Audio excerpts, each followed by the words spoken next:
Hello అందరికీ. Today my mini vlog వచ్చేసి అక్కడైతే బాదం నానబెట్టాం మా పిల్లల కోసం అయితే.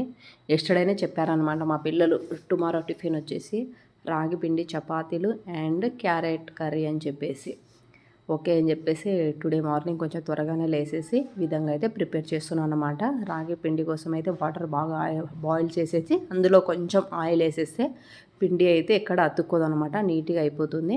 ఇలా ఒక 10 మినిట్స్ బాగా సోక్ చేసేయాలి పిండిని. ఆఫ్టర్ దట్ క్యారెట్ కర్రీ అయితే ప్రిపేర్ చేశాను అనమాట, ఉడుకుతుంది. చూడండి కర్రీ కూడా అయిపోయింది, ఆల్మోస్ట్ ఫైనల్ స్టేజ్లో ఉందన్నమాట కర్రీ కూడా. నెక్స్ట్ రైస్ కూడా చేసేసా. ఎగ్ రైస్ కలుపుదాం అనుకున్నాను కానీ ఇంకా అక్కడికే టైం అయిపోయింది. ఓకే ఎగ్ వచ్చేసి బాయిల్ చేసేద్దాంలే పిల్లలకి అనుకున్నా.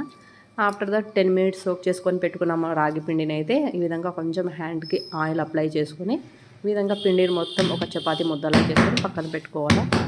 చపాతీ కర్ర కూడా అవసరం లేదనమాట, హ్యాండ్తోనే నీట్గా వచ్చేసినాయి చపాతీలు అయితే. చూడండి చపాతీలు బాగా అయ్యాయి అనమాట, షేప్స్ కూడా బాగా వచ్చాయి. నేనైతే భయపడ్డా ఫస్ట్ ఎక్కడ బ్రేక్ అయిపోతాయో అని చెప్పేసి, బ్రేక్ అయితే కాలేదు. నేను నా హ్యాండ్తోనే తట్టుకొని ఇలా చేసేసుకున్నమాట. కొంచెం ఆయిల్ అప్లై చేసేసుకొని నీట్గా కాల్చుకున్నా. బాగా వచ్చాయి కదా, నాకైతే బాగా నచ్చాయి చపాతీలు ఈరోజు అయితే. మా పిల్లలు కూడా బాగా ఎంజాయ్ చేసుకుంటూ తిన్నారు, బాగున్నాయి మమ్మీ అని చెప్పేసి. వాళ్ళకైతే ఎగ్స్ కూడా బాయిల్ చేసా అన్నాను కదా, ఎగ్స్ కూడా బాయిల్ చేయడం అయిపోయింది కంప్లీట్గా. ఫైనల్గా వాళ్ళు బ్రేక్ఫాస్ట్ అండ్ లంచ్ బాక్స్ తీసుకొని వెళ్ళిపోయారు. Bye bye. నచ్చితే లైక్ చేయండి.